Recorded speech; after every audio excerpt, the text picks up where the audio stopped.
കോഴിക്കോട് കോന്നാടി ബീച്ചിൽ മഹിളാ മോർച്ച നടത്തിയ സദാചാര പോലീസിംഗിനെതിരെയാണ് ഡിവൈഎഫ്ഐയുടെ നേതൃത്വത്തിൽ പ്രതിഷേധ സായാഹ്നം തീർത്തത്. സാംസ്കാരിക കേരളത്തിന് അംഗീകരിക്കാൻ കഴിയുന്നതല്ല മഹിളാ മോർച്ചയുടെ സമീപനമെന്നും ഉത്തരേന്ത്യയിലെ വിവിധ സ്ക്വാഡുകൾക്ക് തുല്യമായ പ്രവർത്തനമാണ് നടന്നതെന്നും ആൺപെൺ സൌഹൃദങ്ങളെ തടയാൻ ഉള്ള ശ്രമമാണ് ബിജെപി നടത്തുന്നതെന്നും ഡിവൈഎഫ്ഐ ജില്ലാ സെക്രട്ടറി പി.സി. ഷൈജു പറഞ്ഞു. പരിപാടി ഉദ്ഘാടനം ചെയ്ത് സംസാരിക്കുകയായിരുന്നു ഡിവൈഎഫ്ഐ ജില്ലാ സെക്രട്ടറി. ഇത് സാംസ്കാരിക കേരളത്തിന് ഒരു കാരണവശാലും അംഗീകരിക്കാൻ കഴിയാത്തതാണ്. ഇപ്പോൾ ഉത്തരേന്ത്യൻ സംസ്ഥാനങ്ങളിൽ വിവിധ തരത്തിലുള്ള സ്ക്വാഡുകളെ നമ്മൾ കണ്ടിട്ടുണ്ട്. ഇപ്പോൾ കർണാടകത്തിൽ ഒരു ശ്രീരാമസേനയുണ്ട്.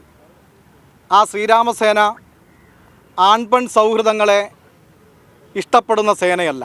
ഉത്തർപ്രദേശിനകത്ത് യോഗി ആദിത്യനാഥ് തന്നെ ആൻറ്റി റോമിയോ സ്ക്വാഡ് എന്ന് പറയുന്ന ഒരു സ്ക്വാഡ് രൂപീകരിച്ച് ഇതുപോലെ ആൺപെൺ സൗഹൃദങ്ങൾക്ക് എതിരായ നിലപാട് സ്വീകരിച്ചു.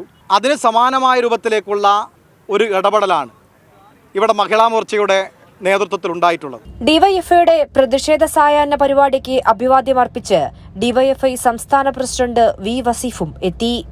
മദ്യത്തിനും മയക്കുമരുന്നിനുമെതിരെ ഡിവൈഎഫ്ഐയുടെ ക്യാമ്പയിൻ ഇനിയും സംഘടിപ്പിക്കുമെന്നും വിഷയത്തെ വഴിതിരിക്കാനുള്ള ശ്രമമാണ് ഇപ്പോൾ ബിജെപി നടത്തുന്നതെന്നും ഡിവൈഎഫ്ഐ ചൂണ്ടിക്കാട്ടി. നിയമപരമായ പോരാട്ട സാധ്യത ഇപ്പോൾ പരിശോധിക്കുകയാണെന്നും ഡിവൈഎഫ്ഐ നേതാക്കൾ പറഞ്ഞു. News bureau, Kozhikode.